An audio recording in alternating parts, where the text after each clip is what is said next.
The desert wind carried dust and the scent of sage across the rocky landscape of Arizona Territory in 1885. Samuel Hayes, barely 19 years old, guided his horse through the narrow canyon pass with practiced ease. His weathered hat-shaded eyes that had seen more hardship than most men twice his age. The orphaned son of settlers, Sam had learned to survive on his own after Apache raids claimed his family when he was just 14. Now he worked as a courier, carrying messages and supplies between the scattered settlements and military outposts. It was dangerous work, but it paid well, and Sam knew these lands better than most white men. He respected the Apache people, understanding their fierce protection of ancestral territory, even as conflicts raged between tribes and settlers. The sun blazed overhead as Sam's horse, a sturdy Mustang named Thunder, picked its way carefully along the rocky trail. They were heading toward Fort Verde with dispatches from Prescott when Sam heard something that made him pull up short. A woman's voice, calling out in distress, echoed from somewhere ahead among the red sandstone formations. Sam dismounted and tied Thunder to a stunted juniper tree. He pulled his rifle from its scabbard and moved cautiously toward the sound. Years of living on the frontier had taught him that danger often came disguised as opportunity to help. But something in the woman's voice spoke of genuine desperation rather than a trap. Following the sound through a maze of boulders, Sam came upon a sight that stopped him cold. An Apache woman, heavily pregnant and clearly in distress, sat propped against a large rock. Her long black hair hung loose around her shoulders, and her traditional dress was torn and stained with blood. She held one hand pressed against her swollen belly, while the other gripped a knife with determination despite her obvious weakness. When she saw Sam approach, her dark eyes flashed with a mixture of fear and defiance. She spoke rapidly in Apache, words Sam couldn't understand, but whose meaning was clear enough. She was telling him to stay back, warning him away even as exhaustion threatened to overcome her. Sam slowly set his rifle down and raised both hands to show he meant no harm. "Easy there, miss," he said in a calm voice. "I heard you calling. Looks like you could use some help." The woman's breathing was labored, and Sam could see she was in considerable pain. Blood stained the ground beneath her, and he realized she must be injured beyond just the difficulties of pregnancy. Her situation was dire, and they were miles from any settlement or help. Moving slowly to avoid startling her, Sam pulled his canteen from his belt and set it on the ground between them. Then he backed away several steps. The Apache woman watched him with suspicious eyes, but after a moment, she reached for the water with trembling hands. She drank deeply, some of the tension leaving her shoulders as the cool liquid eased her parched throat. "My name is Samuel," he said, pointing to himself. "Sam, I want to help you." The woman studied his face intently, as if trying to read his intentions. Finally, she spoke a single word. "Ayanna." Sam nodded. "Ayanna. That's a beautiful name." He had heard enough Apache words from traders to know it meant something like eternal blossom. He gestured toward her injured state. "You're hurt. How long have you been here?" Ayanna's response came in a mixture of broken English and Apache. Sam gathered that she had been traveling when men attacked her small group. She had escaped, but was wounded and lost. Now, with her baby coming soon, she was trapped and afraid. The young rider felt his heart sink as he assessed the situation. Ayanna was clearly in the advanced stages of labor, and her injuries were serious. Even if he could somehow get her to a settlement, the nearest doctor was more than a day's hard ride away. Worse, bringing an Apache woman to most frontier towns could be dangerous for both of them, given the tensions between settlers and tribes. Sam knelt down slowly, keeping his movements calm and unthreatening. "Ayanna, I know you don't know me, but I want to help. Your baby is coming soon, isn't it?" She nodded, her face contorting with another wave of pain. When it passed, she looked at him with eyes that held both hope and desperation. Baby comes today. Maybe now. The reality of the situation hit Sam like a physical blow. He was about to help deliver an Apache baby in the middle of the desert, with no medical supplies and no experience beyond what he'd learned helping with horses and cattle on ranches. But looking at Ayanna's face, he knew he couldn't just walk away and leave her to face this alone. "Okay," he said, surprised by the steadiness in his own voice. "We're going to get through this together. First, let me check your other injuries." Sam carefully examined the wounds he could see.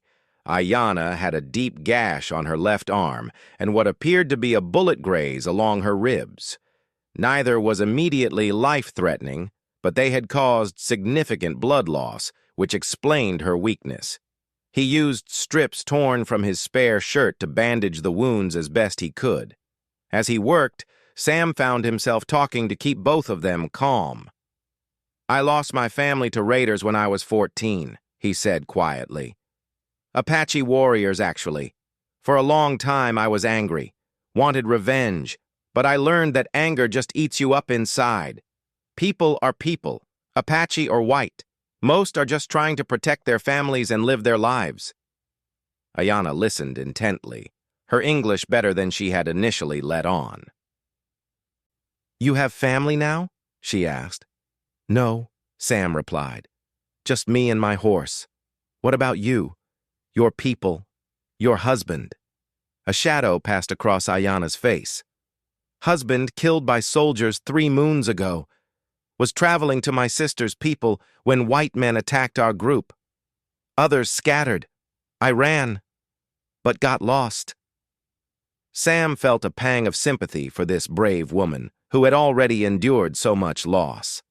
As another contraction gripped her, he helped her breathe through the pain the way he'd seen ranch women do during difficult births. The afternoon wore on, with Ayanna's labor progressing steadily.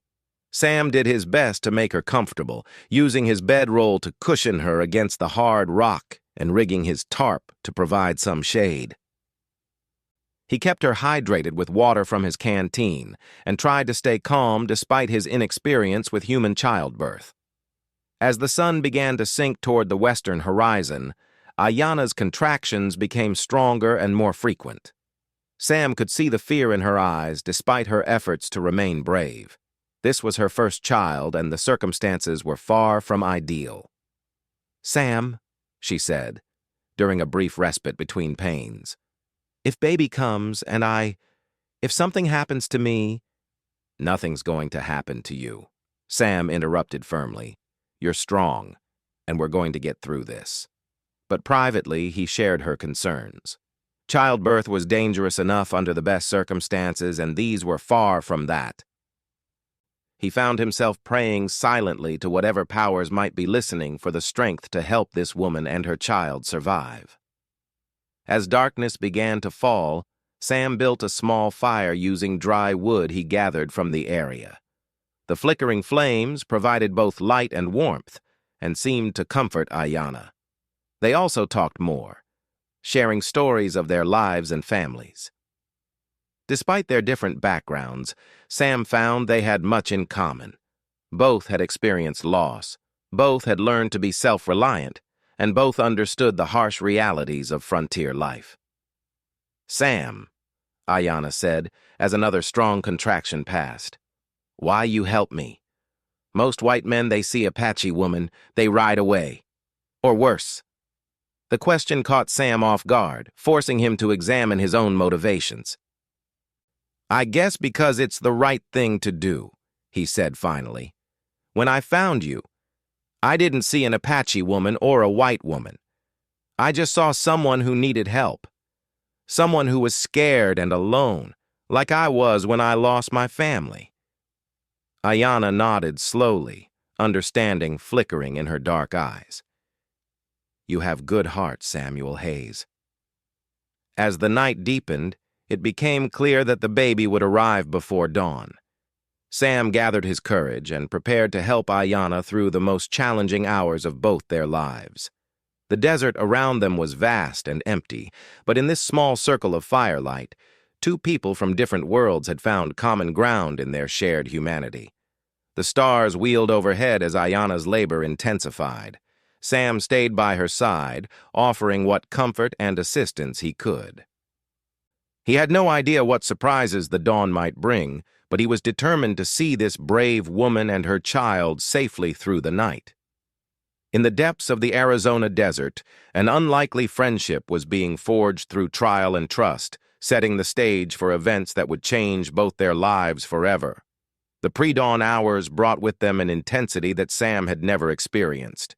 Ayana's contractions were coming fast and strong now, and he could see the determination mixed with exhaustion in her face as she prepared for the final stage of bringing her child into the world. The fire crackled between them, casting dancing shadows on the canyon walls as Sam did his best to encourage and assist her. "The baby is coming now," Ayana gasped between breaths, her grip on Sam's hand tight enough to leave marks. "I can feel... It's time." Sam had helped deliver foals and calves, but this was entirely different. The responsibility weighed heavily on his young shoulders as he positioned himself to help. "You're doing great, Ayana. Just breathe and push when you feel ready." What followed were the most intense minutes of both their lives. Ayana's courage amazed Sam as she brought her child into the world with quiet strength, never crying out despite the obvious pain. When the baby finally emerged in the flickering firelight, Sam was overwhelmed by the miracle he had just witnessed. "It's a boy," he whispered in wonder, carefully lifting the tiny, perfect infant. The baby was small but appeared healthy, with a strong cry that echoed off the canyon walls. Sam quickly wrapped the child in his spare shirt, making sure he was warm and secure before placing him in Ayana's eager arms. Ayana's face transformed as she looked down at her son. Despite her exhaustion and pain, joy radiated from her features as she held the baby close. She spoke softly to him in Apache, words of love and welcome that needed no translation. Tears streamed down her cheeks as she examined every tiny finger and toe. "He's beautiful," Sam said quietly, moved by the scene before him. "Perfect in every way." "His father would have been proud," Ayana whispered, her voice thick with emotion. "I will call him Nalnish, he who works hard. He has already shown great strength by coming into this world despite such difficult circumstances." Sam tended to both mother and child as dawn began to lighten the eastern sky. He helped Ayana clean up and made sure little Nalnish was nursing properly. The baby seemed healthy despite his unusual entrance into the world, and Sam found himself amazed by the resilience of both mother and child. As the sun rose higher, bringing warmth to the desert morning, Sam began to consider their situation more practically. Ayana was weak from blood loss and childbirth, and she needed proper care and rest. The baby was healthy but vulnerable, needing shelter and protection. They were still miles from any settlement, and Sam wasn't sure where the nearest Apache band might be found. "Ayana," he said gently, "we need to think about what comes next. You and the baby need somewhere safe to recover." She looked up at him with eyes that held both gratitude and worry. "I cannot go to white settlements. They would not welcome Apache woman with baby, and I do not know where my sister's people have moved their camp." Sam nodded, understanding her dilemma. The tensions between Apache tribes and white settlers made travel dangerous for her, especially in her weakened condition. Most frontier towns would indeed view her with suspicion at best, hostility at worst. Yet staying in the desert with a newborn was equally dangerous. "There might be another option," Sam said slowly, an idea forming in his mind. "About 30 miles north of here, there's an old trading post run by a man named Miguel Santos. He's Mexican, married to a Navajo woman, and he's always been fair to all peoples. He trades with Apache bands regularly and speaks several tribal languages." Ayana considered this information. You think this man would help us? I believe he would, Sam replied. Miguel has a reputation for being honorable. His wife, Rosa, has helped with difficult births before. It might be your best chance for proper care while you decide what to do next. The journey to Santos's trading post would not be easy. Ayanna was in no condition to ride hard, and they would need to take frequent stops for her and the baby's sake. Sam calculated it would take them at least 2 full days of careful travel, assuming no complications arose. As they prepared to leave the canyon, Sam helped Ayanna fashion a cradleboard for little Nalnish using materials they had available. The traditional Apache baby carrier would keep the infant secure and protected during their travels. Ayanna showed Sam how to weave the protective frame using flexible branches and leather strips from her own belongings. My mother taught me to make these when I was young, she explained as they worked together. She said every Apache woman must know how to protect her children during travels. I never thought I would need this knowledge so soon or under such circumstances. Sam watched in fascination as Ayanna's skilled hands created a safe and comfortable carrier for her son. Despite everything she had endured, her maternal instincts were strong and sure. The love and protection she felt for her child was evident in every careful stitch and adjustment. They set out slowly, with Ayanna riding behind Sam on Thunder while cradling baby Nalnish. The horse was patient and steady, seeming to understand the precious cargo he carried. Sam kept the pace gentle, stopping frequently to allow Ayanna to rest and nurse the baby. During their travels, Sam and Ayanna talked more about their lives and experiences. She told him about growing up in her band, learning traditional ways from her grandmother, and meeting her late husband during a peaceful gathering between tribes. Her stories painted a picture of Apache life that was far different from the savage image many white settlers held. My people are not the monsters your newspapers make us to be, she said during one of their rest stops. We are families just like yours.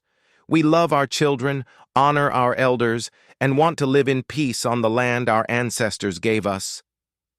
Sam found himself learning more about Apache culture and beliefs than he had ever imagined possible. Ayanna spoke of the importance of harmony with nature, respect for all living things, and the spiritual significance of the desert landscape around them. Her perspective challenged many of the assumptions he had grown up with about Apache people. I used to think all Apache were my enemies after what happened to my family, Sam admitted. But listening to you, seeing your courage and love for your son, I realize how wrong I was to judge all your people by the actions of a few warriors. And I was wrong to think all white men were heartless invaders, Ayanna replied. You have shown me great kindness when you could have ridden away and left us to die. Perhaps there is hope for peace between our peoples, if more could see past their fears and prejudices. On their second day of travel, they encountered their first real challenge. As they crested a low hill, Sam spotted dust clouds in the distance, riders approaching fast from the east. He quickly guided Thunder into a cluster of boulders that would provide cover, while they determined whether the approaching party was friendly or hostile.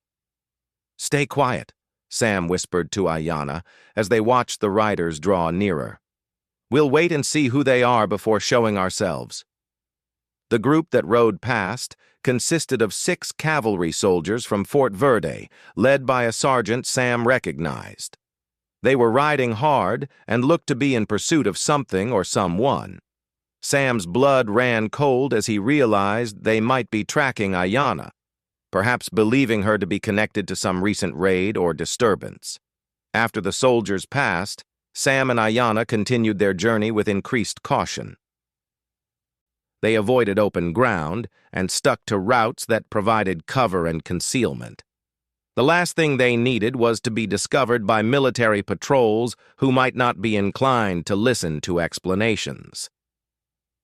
As evening approached on their second day, the trading post finally came into view. Santos's establishment sat in a small valley beside a reliable spring, with corrals for horses and a garden where Rosa grew vegetables and herbs. Smoke rose from the chimney, and the warm glow of lanterns in the windows promised safety and hospitality.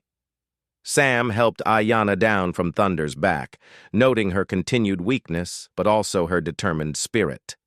Little Nalnish had traveled well, sleeping peacefully in his cradleboard despite the long journey. They approached the trading post slowly, Sam calling out in both English and Spanish to announce their arrival.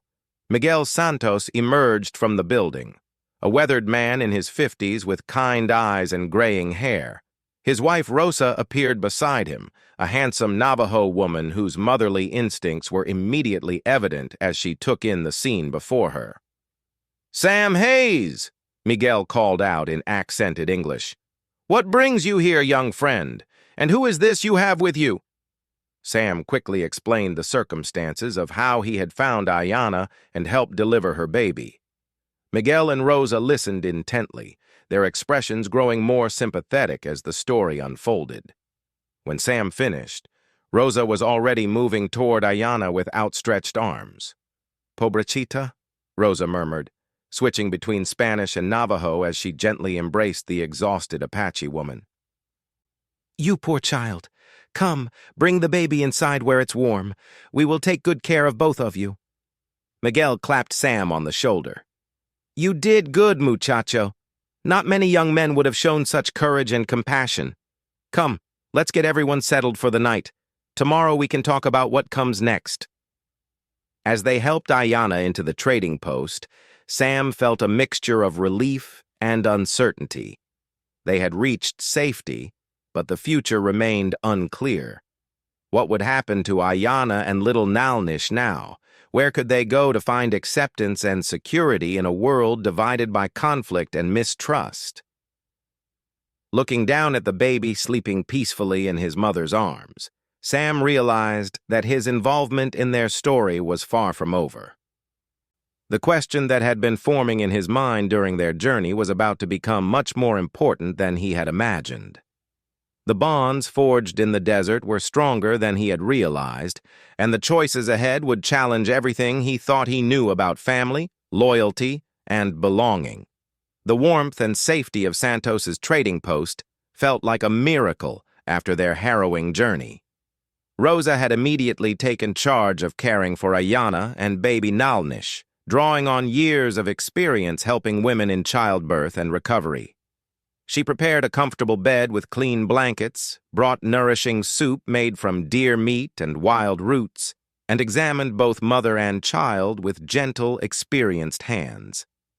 "The baby is strong and healthy," Rosa announced in her mixture of English and Spanish. Her weathered face creased in a smile. "And you, Mija, will heal well with proper rest and food, but you must stay here for at least a week, maybe 2, to regain your strength." Ayanna nodded gratefully, her relief evident as she nestled into the first real bed she had known since her ordeal began. Little Nalnish slept peacefully in a wooden cradle that Rosa had quickly prepared, lined with soft rabbit furs and positioned close to his mother's bed.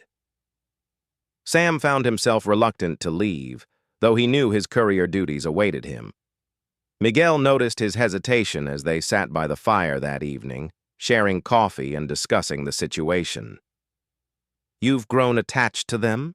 Miguel observed, not as a question, but as a gentle statement of fact.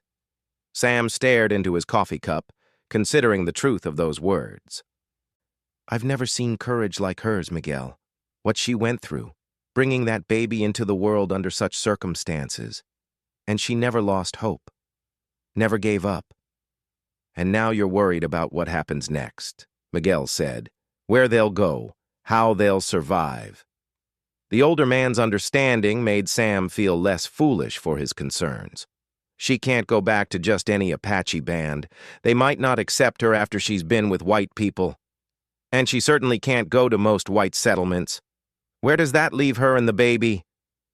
Miguel was quiet for a long moment, watching the flames dance in the fireplace. "There are places, young friend, Apache bands who are more accepting, Mexican villages where mixed families are not uncommon, but you're right that her choices are limited." Over the following days, as Ayanna recovered her strength and little Nalnish thrived under Rosa's loving care, Sam found himself delaying his departure repeatedly. He helped around the trading post, bringing in firewood, tending the horses, and assisting Miguel with various tasks. But everyone could see that his real reason for staying was his growing attachment to the Apache mother and her son. Sam spent hours with Ayanna, learning more about her culture and sharing stories of his own difficult childhood.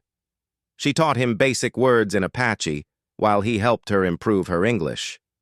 They discovered a shared love of horses and stories, finding common ground despite their different backgrounds. "Tell me about your dreams," Sam said one afternoon, as they sat in the sunshine outside the trading post, watching Nalnish sleep in his cradleboard. "What did you hope for before all this happened?" Ayanna was quiet for a moment, considering her words. "I dreamed of a peaceful life with my husband, raising children who would know both the old ways and the new world that is coming. I wanted them to be strong and proud of their Apache heritage, but also able to survive in a changing world." "And now?" Sam asked gently. "Now I dream of keeping my son safe and giving him a chance to grow into a good man. But I fear for his future. The world is not kind to those caught between two peoples." Her words struck Sam deeply, highlighting the impossible position she found herself in. As a single Apache mother with a mixed heritage appearance and no tribal protection, Ayanna faced enormous challenges. Her son would grow up facing even more difficult questions about identity and belonging. That evening, after little Nalnish had been fed and put to sleep, Sam made a decision that surprised even himself.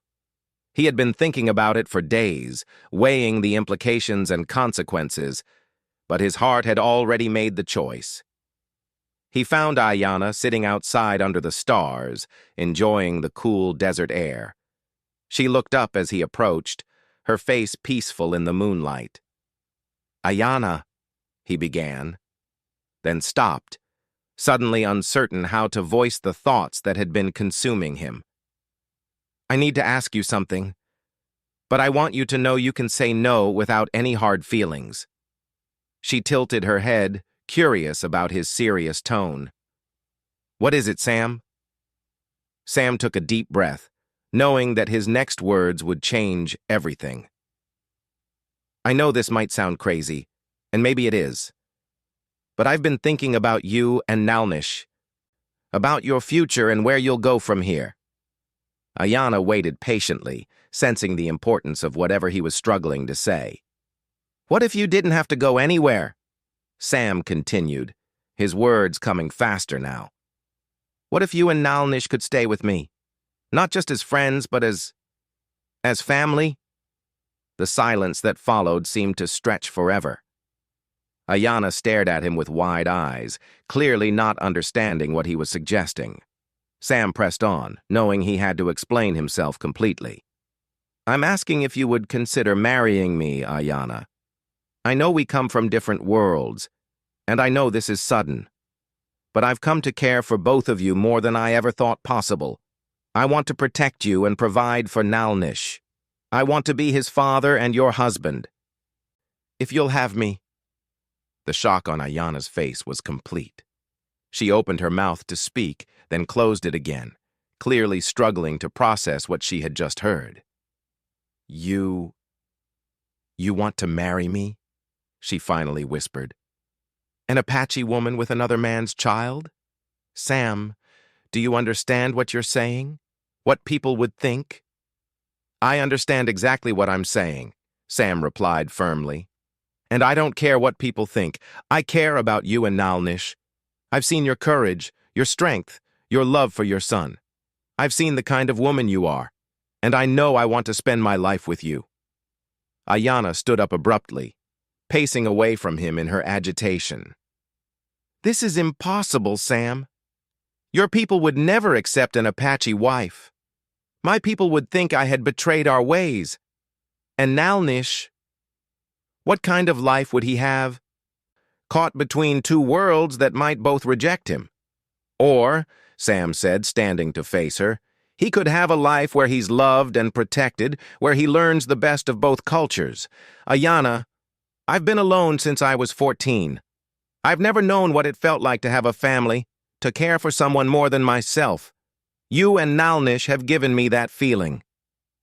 Tears were streaming down Ayanna's face now, but Sam couldn't tell if they were tears of joy or distress. Sam, you don't understand. I am damaged goods in many people's eyes. A widow with a baby, no property, no family connections. What could I possibly offer you? Everything, Sam said simply. You offer me everything I've ever wanted. A family, a purpose, someone to love and protect. I'm not asking you to give up being Apache. I'm asking you to help me build something new, something that belongs to all of us. Miguel appeared in the doorway of the trading post, having heard their raised voices. He looked between them, quickly understanding the situation. Perhaps this conversation should continue in the morning, when emotions are less high. But Ayanna shook her head. No, Miguel. This is too important to delay. She turned back to Sam, her eyes searching his face in the moonlight. Sam, you have shown me more kindness than I ever expected to find in this world. You saved my life and my son's life, but marriage, that is not something done from gratitude. I'm not asking from gratitude, Sam said earnestly. I'm asking from love. I love you, Ayanna. I love your strength, your wisdom, your gentleness with Nalnish. I love the way you've taught me to see the world differently, and I love that little boy as if he were already my own son. The admission hung in the air between them like a bridge waiting to be crossed. Ayanna studied his face for a long moment, looking for any sign of doubt or false hope. What she saw there made her breath catch in her throat. You really mean this, she whispered. You're not just offering out of pity or obligation. I mean every word, Sam confirmed. I know it won't be easy. We'll face prejudice and difficulties from all sides, but I believe we can make it work if we face it together. Nalnish deserves parents who love him and each other. You deserve a man who sees your worth and wants to build a life with you. Rosa had joined Miguel in the doorway, and both were watching the scene unfold with warm approval.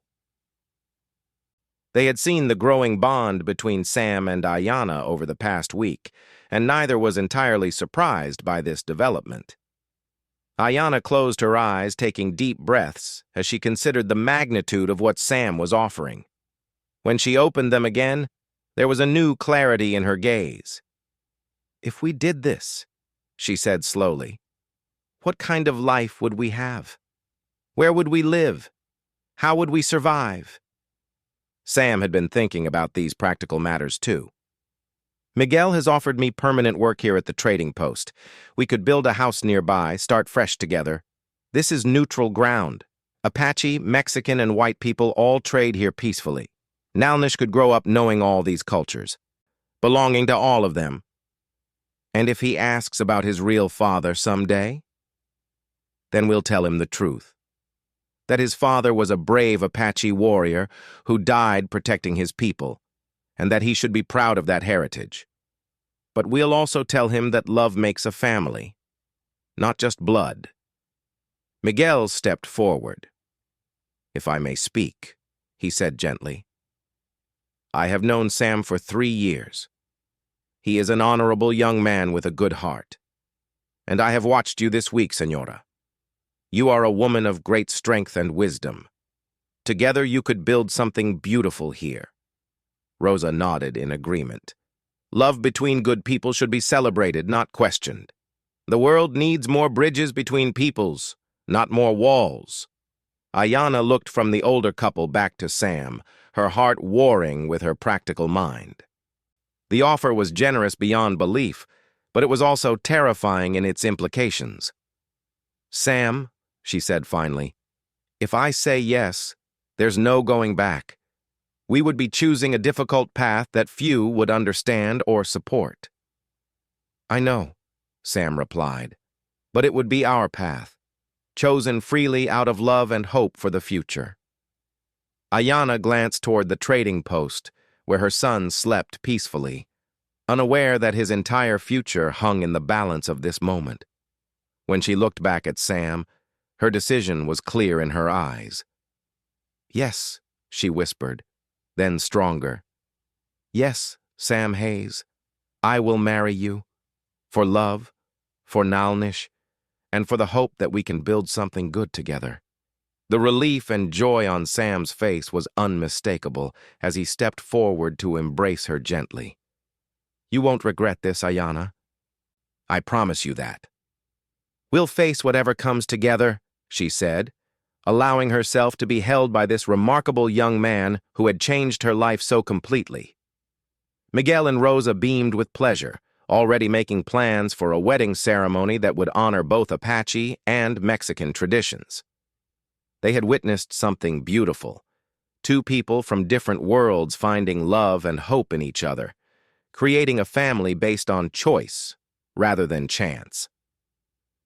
As the four adults talked late into the night about practical arrangements and future plans, baby Nalnish slept peacefully inside, unaware that he had just gained a father and that his future had been forever changed by one young rider's incredible question.